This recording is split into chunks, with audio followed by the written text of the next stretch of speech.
दावत तबलीग को हमें क्या समझे मौलाना?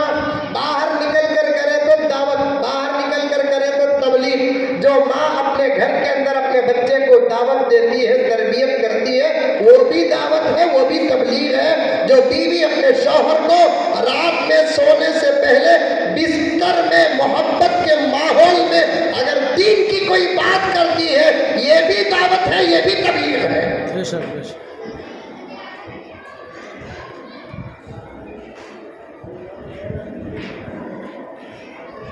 बाहर की दावत और तबलीग को मर्द संभालेंगे, घरों के अंदर की दावत और तबलीग को तुम संभालो। इंशाअल्लाह ताला बाहर का माहौल भी बदलेगा, अंदर का माहौल भी बदलेगा, तो सारे आलम का हाल बदलेगा। नमाज पढ़िया क्या बात? आज तक शायद कोई माँ अपने बच्चे को पूछी हो, इतने पैसे तेरे पास आगे ना बा, हलाल की हराम की आज तक नहीं पूछी। मैं तुझे 10 महीने पेट में रखी, 2 साल दूध पिलाई, 10 साल तुझे पाक रखी, 25 साल तक तेरी खिदमत करी। आज शादी का वक्त है प्यारे, इसलिए मैं जैसे बोलूं वैसे शादी तू नहीं करना, तू जैसे चाहता वैसे शादी नहीं होगी, शरीयत जैसे चाहती है वैसे इंशाअल्लाह ताला लाल तेरी शादी होगी। आज तक कोई अम्मा अपने बच्चे को ये नसीहत करी?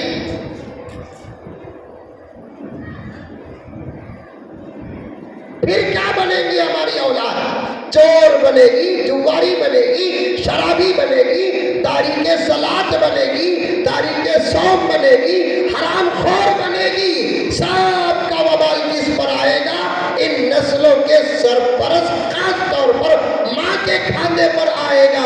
क्योंकि अल्लाह फरमाते हैं, ऐ औरत, मैंने तुझे सिन्फ़े नाजुक और नाजुक तबीयत वाली बनाकर तेरे अंदर मैंने वो कमाल रखा कि तू अपने बच्चे को वली तक बना सकती, गौस तक बना सकती, खुतब अब्दाल तक बना सकती।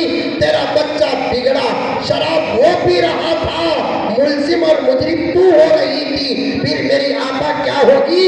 कुरान फरमाता है, खालू रब्बना इन्ना अताना सादतना व कुबराना फअज़ल्लूना सबीला।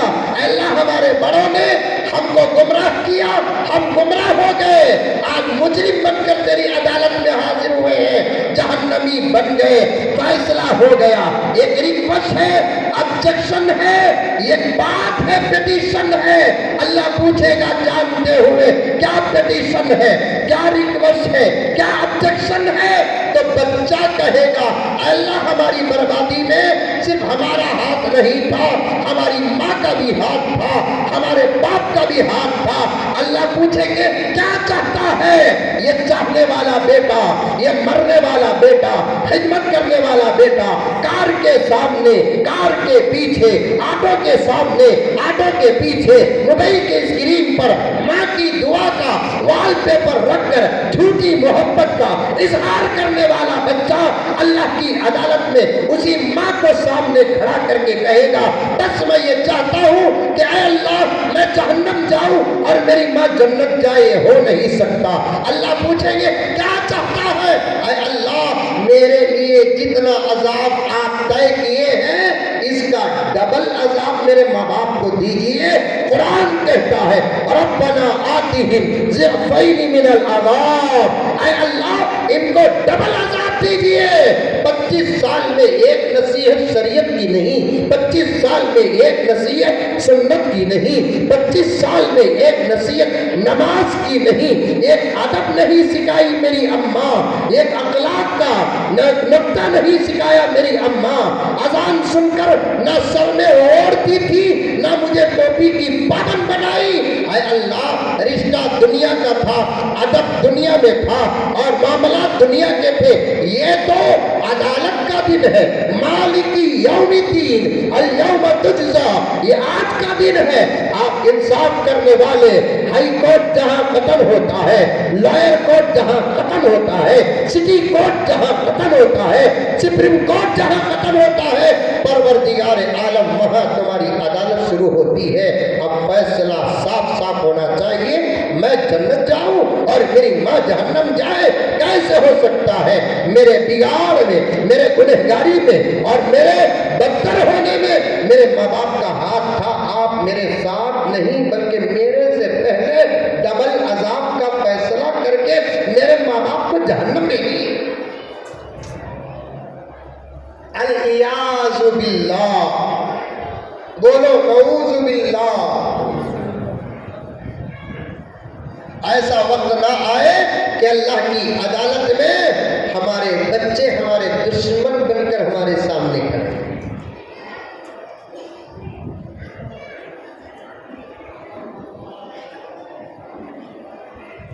बाहर की दावत और तबलीग को मर्द हजरात संभाले, अंदर की दावत और तबलीग को माया और बहनें संभाले, फिर देखना नतीजा क्या होगा।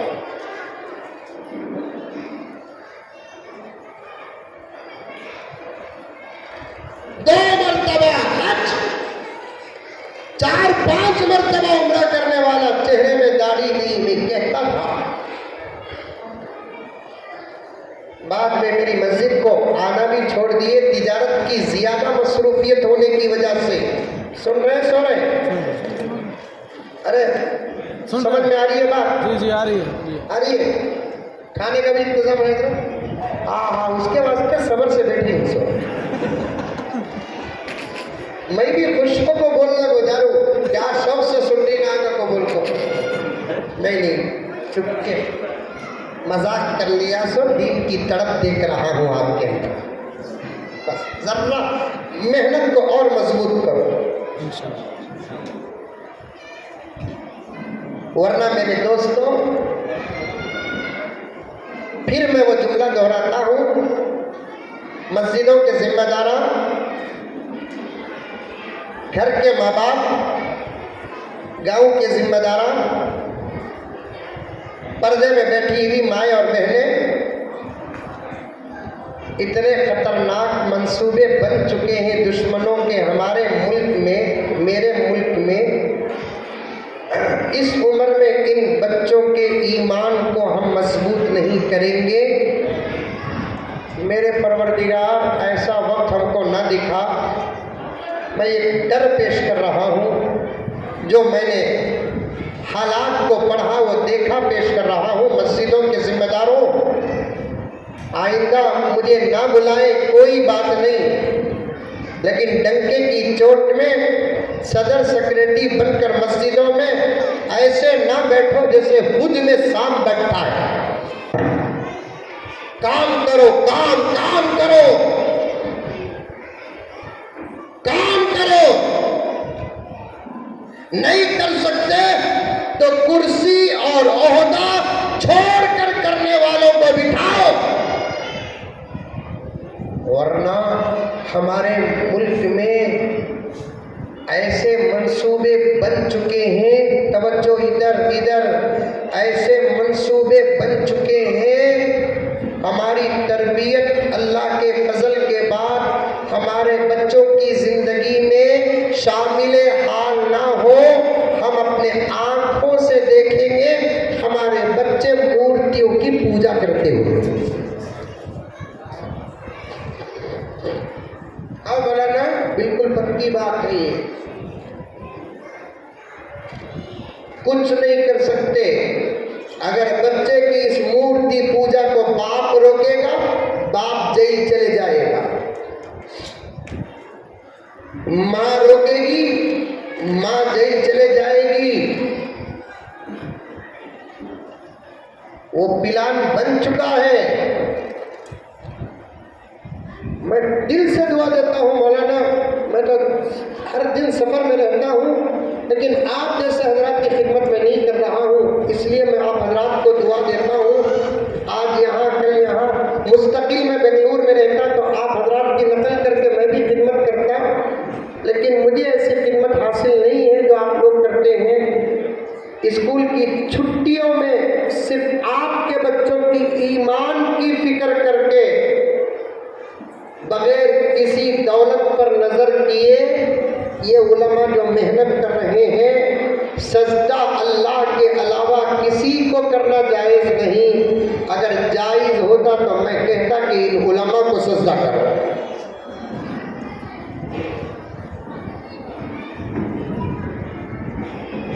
बहुत हालात खराब है। हमारी और इस मुल्क की और दुनिया की आज़ादी का आखिरी वक्त गुजर रहा है। अब इसके बाद नौजवान ये जो सामने बैठे हैं, तवज्जो चाहता हूँ बाबा, इसके बाद जो भी वक्त आएगा, पूरे इम्तिहान का वक्त आएगा, पूरी मेहनत का वक्त आएगा, पूरे सब्र का वक्त आएगा, कुछ बनकर दिखाने का वक्त आएगा।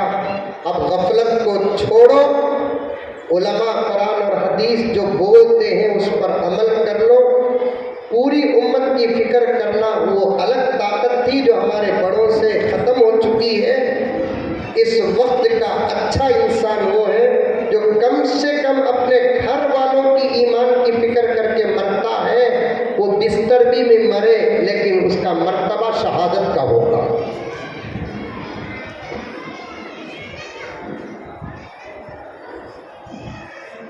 दो 2024 के बाद स्कूलों के किताबों के असबाब क्या होंगे मेरे पास मौजूद है। हमारा बच्चा स्कूल में दाखिल होने के बाद सबसे पहले क्या करेगा वो बन चुका है पिलानी। स्कूलों में वो भी सुबह के 9 बजे से या 8 बजे से 8 से फॉर एग्जाम्पल 9, 10, 11, 12, 1, 2, 3, 4, 8 घंटे हमारा बच्चा किस माहौल में रहेगा 2024 के बाद खुदा न खास्ता वो आप नहीं जानते, अल्लाह का फजल इस वक्त उलमा जानते हैं। और एक बात तवज्जो के साथ सुनो, तमाम तर हमारे माँ बाप की, आपके माँ बाप की तरबियतें होकर भी हजारों लड़कियां, हजारों लड़के ईमान से हाथ धो रहे हैं तरबियत के बाद। तरबियत ही ना हो और गलत माहौल अगर बच्चों को मिल जाए तो फिर उसके बाद क्या होगा आप समझते हैं। एक ही घर के साए में इस्लाम भी होगा, कुफ्र भी होगा।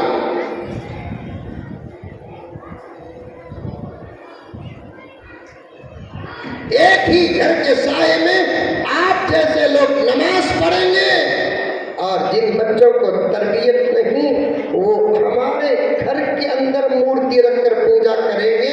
किसी को ऑब्जेक्शन की इजाजत नहीं होगी क्योंकि उसके बाद हुकूमत और अदालतें जो फैसला करेगी उसके सामने या तो मर जाना नहीं तो सब्र करना, तीसरा कोई चारा नहीं होगा।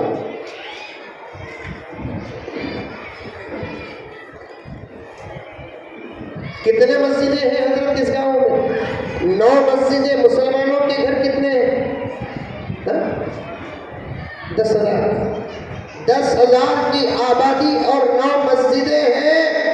कम से कम 18 मकातिब मजबूत होना। और बस साफ बात करने वाला आदमी हूं मैं। मस्जिद और मदरसों के जिम्मेदार क्या, मैं हुकूमत से अल्हम्दुलिल्लाह टक्कर लेता हूँ। याद रखो मस्जिदों के जिम्मेदारों, तुम्हारी सरपरस्ती में तुम्हारी मस्जिद में अगर मकतब नहीं चलता या चलता है, मकतब मजबूत नहीं है, तुम सदारत के लायक नहीं। बर्दाश्त कर ले हजरत आप, मेरे बाद मुसीबत आपको जा रही है समझने के बाद। इसका कहीं कुछ बुलाए बोलो। मस्जिदों में नमाज चली आप कामयाब नहीं, मस्जिद में नमाज चलेगी, जुमे का बयान होगा आप कामयाब सदर और सेक्रेटरी नहीं, जुमे में बयान होगा। लेकिन आप कामयाब सदर और सेक्रेटरी और कामयाब कमेटी उस वक्त होंगे जब आपकी मस्जिद में पाबंदी के साथ मजबूत मकतब चले और आपके मस्जिद के इहाते में जितने मुसलमानों के घर हैं और तमाम घरों में रहने वाले बच्चे आपके मकतब को आने का रिकॉर्ड आपके पास हो, तब जाकर आपकी सदारत को अदब का सलाम।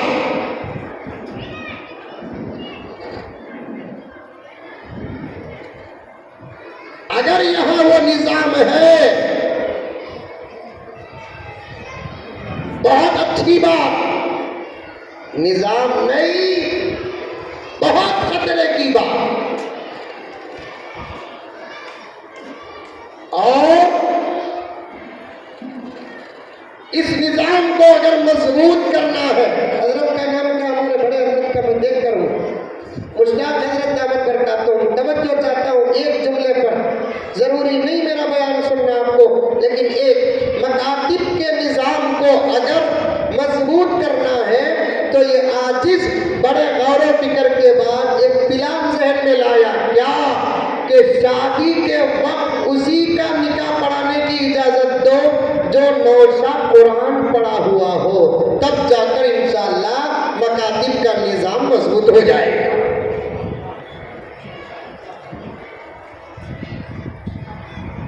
क्या बात करता बीए पढ़ता है, हाँ दे डालो दफ्तर, नहीं। या बीए पढ़ता है, दे डालो दफ्तर, नहीं। कुरान पढ़कर है दफ्तर देंगे। ये निजाम लेकर आओ, इंशाअल्लाह ताला हर घर का बच्चा साहिबे कुरान होगा, हर घर की बच्ची साहिबे कुरान होगी। बहुत अच्छी बात शेखुल हदीस हजरत मौलाना अंसर अली साहब दामत बरकातुहुम बयान करके गए। इल्म फर्ज है बालिगीन पर। नौजवानों, अगर तुम कुरान नहीं पढ़े, आज से इरादा कर लो तुमको भी कुरान पढ़ना है, वरना तुम्हारे सास के घर से आए हुए कुरान को तुम लेते हो पढ़े बगैर, तो मैं समझूंगा कि ये कुरान के साथ मजाक हो रहा है।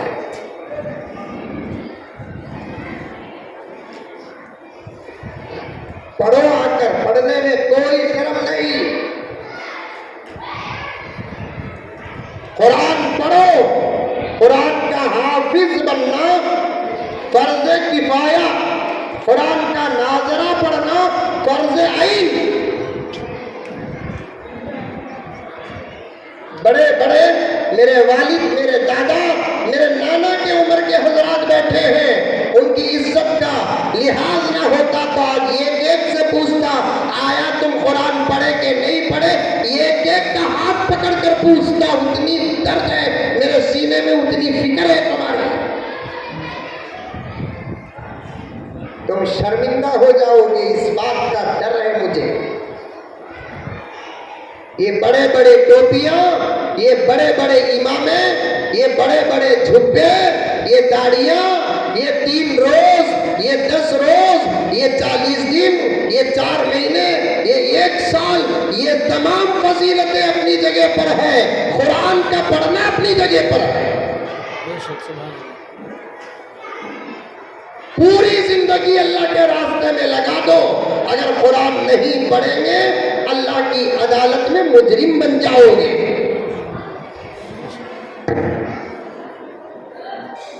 काबतुल्लाह के सदर बन जाओ, कुरान नहीं पढ़ोगे अल्लाह के अदालत के मुजरिम। राबिया बसरिया का अमल मेरी आपा तू पैदा कर ले। अगर तुझे कुरान पढ़ना नहीं आता तू बिल्कुल बेकार,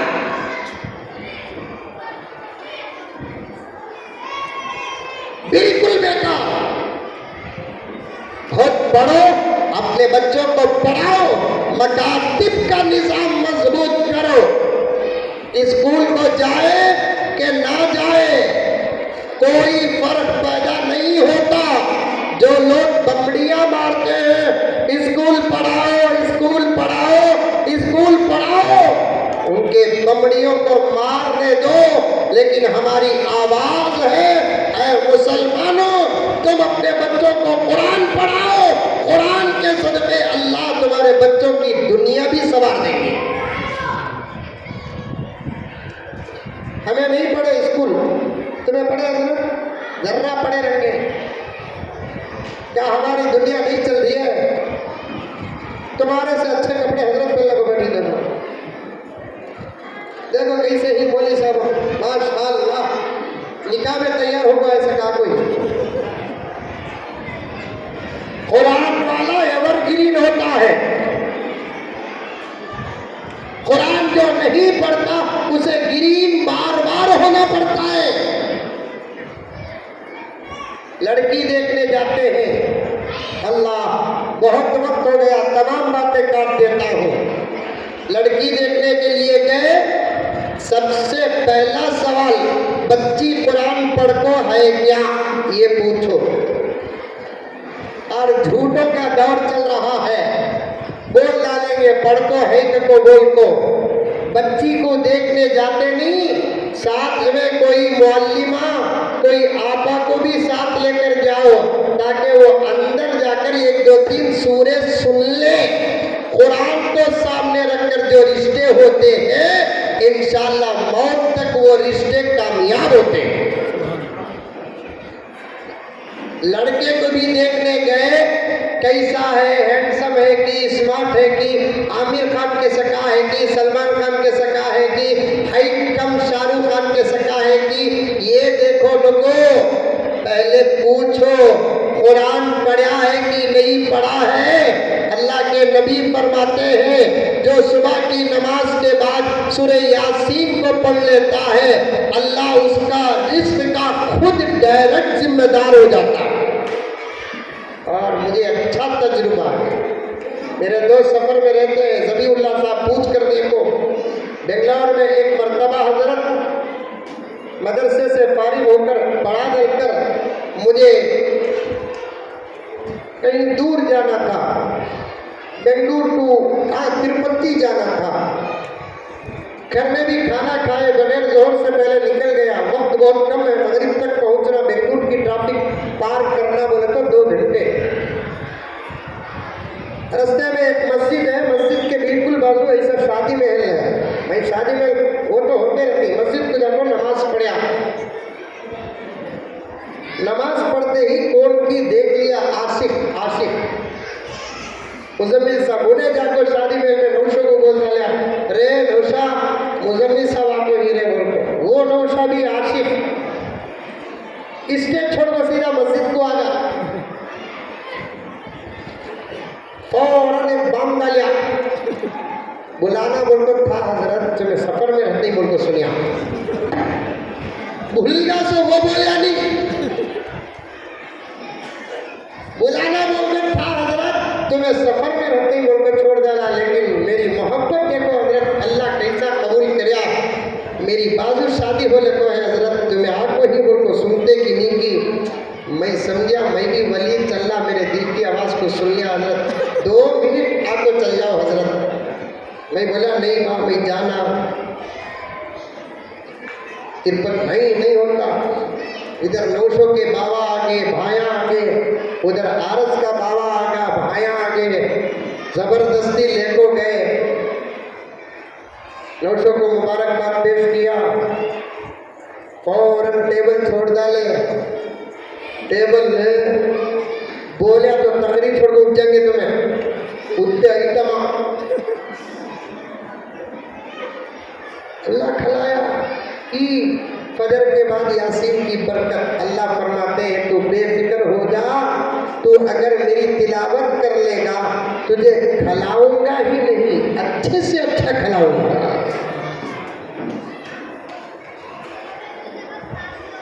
और भी बहुत सारे बातें हैं, उलमा से सुनो, लेकिन पढ़ो, कुरान पढ़ो, अपने बच्चों को पढ़ाओ।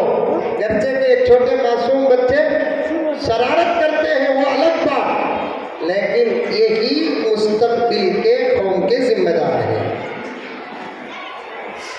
हमें कब तक जिंदा रहेंगे, हमारे बड़े कब तक जिंदा रहेंगे? कौम को यही बच्चे संभालने वाले हैं, इनको बनाओ। मैं तमाम बातों को काटता हूँ, जहन में वो वाक़िया और एक वाक़िया सब जहन में है। तकरीबन 1.25 घंटे के करीब बात हो रही है। फिर कभी मौका मिलेगा तो उलमा आपके सामने बयान करेंगे। आज इसको भी आने का मौका मिला। गर्मी, सर्दी, सफर, रोड़ा, खाना पीना मैं देखता चले। अल्हम्दुलिल्लाह सफर कर को पत्थर बन गया हूँ। बस पढ़ाएंगे अपने बच्चों को। हाँ, ये ओरिजिनल इंशाअल्लाह की डुप्लीकेट? ओरिजिनल इंशाअल्लाह। कौन कौन पढ़ाएंगे अपने बच्चों को? माशाअल्लाह, अच्छी बात है। कौन कौन कुरान पढ़े ये नहीं पूछता। इसके बाद हमें भी कुरान पढ़ेंगे इंशाअल्लाह। कौन कौन पढ़ेंगे हाथ उठाओ। माशाअल्लाह, पूरे कांग्रेस वाले हैं।